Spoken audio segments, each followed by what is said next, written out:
Hey everyone, welcome to the video. Thanks for joining me today. And just a quick video to say about who can hold space for another person and what is holding space. So when two people are triggered, they're just unconscious and they're reacting to each other. So there's like back and forth, and people just like argue, fight, and blame. And the number one characteristic of being well, first of all, let me talk about holding space. Holding space means that one person who is calm, more like relaxed, feeling more peace, and they're definitely leading from the heart instead of their head.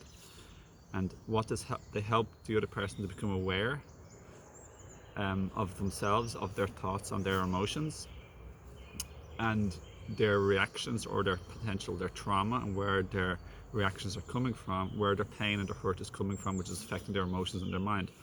And this helps to facilitate healing because of the energy and because of the lesson and the awareness being brought to the surface. So this is what holding space is. You help support the connection between the person instead of a division or a fight or a breakup or a breakout. And often either a healer or an ordinary person in life who's acting as a healer, like just being a divine being that we are, we can be a person who facilitates healing, and we can be the change by being the peace, and by being the love, and by being the compassion, and being all the good qualities and virtues that love is made out of, and even more. So the number one, so you can hold space to help facilitate like all these beautiful qualities when you're very, very, very, very conscious in the moment. And really also boils down to when you've done an awful lot of healing from your past trauma. So your past trauma isn't coming up and taking over you, so to speak, and influencing your mind and emotions and your energy greatly.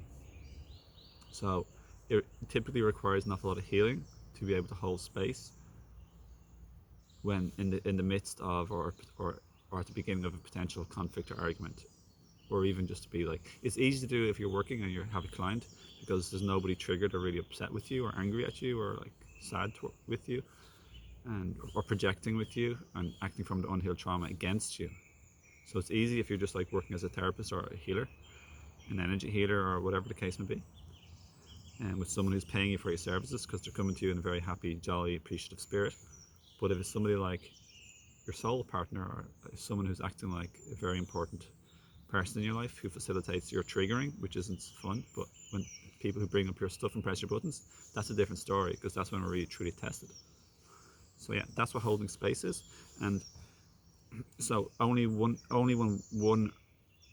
you need one or two people to be in a state of calm and grounded heart-centeredness and non-trauma arisingness, basically, for the most part, at least being super aware of the trauma arising, super duper aware, and not letting it control you, for anyone to hold space.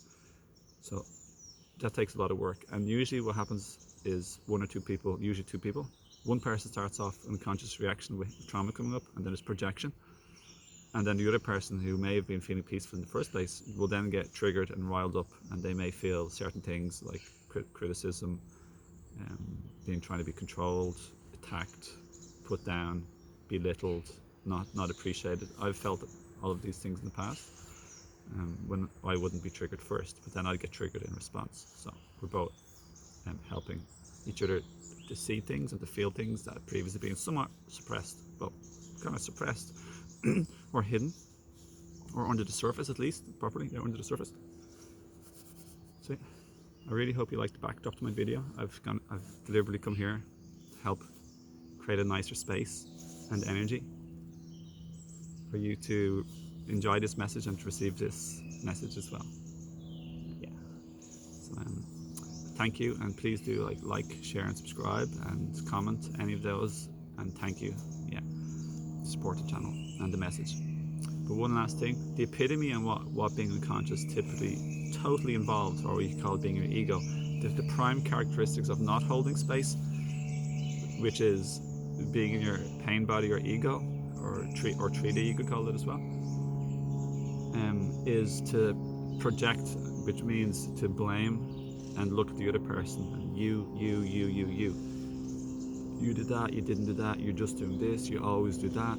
All of these expressions, you, it's all about blame, judgment, judging, condemning evaluation. That's what the judgment means in this context.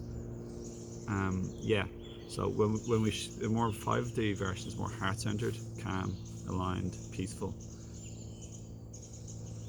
Where you talk about, where you often talk about I, like it's not all about you, like what you're doing wrong or how you're being bad. That's what the prime characteristics of projection and 3D ego or pain body is. You're insinuating or directly fightfully calling out somebody to be bad or wrong or not good enough. So just remember that, and I hope this really helps, my friends. Lots of love to you. Thank you for watching. Namaste. Yeah, and for anyone who likes some coaching on any of this type of thing, like relationships, health, raising our frequency, healing from the past, just living a happier, more free, peaceful and happy life, as well as discounts from my herb store, Higher Self Herbs, for 15% off. Just use the code in the description box. Thank you, that's what the code is. And for, yeah, check out owenfox.org and befriend me on social media below, please, like Facebook, Instagram, Odyssey for my non-censored YouTube videos as well. And I'd love to connect and collaborate with anyone who wishes to from their hearts also. So, yeah. Thanks again, lots of love. Have a great day, my friends, and have a great, as always, eternal, always now.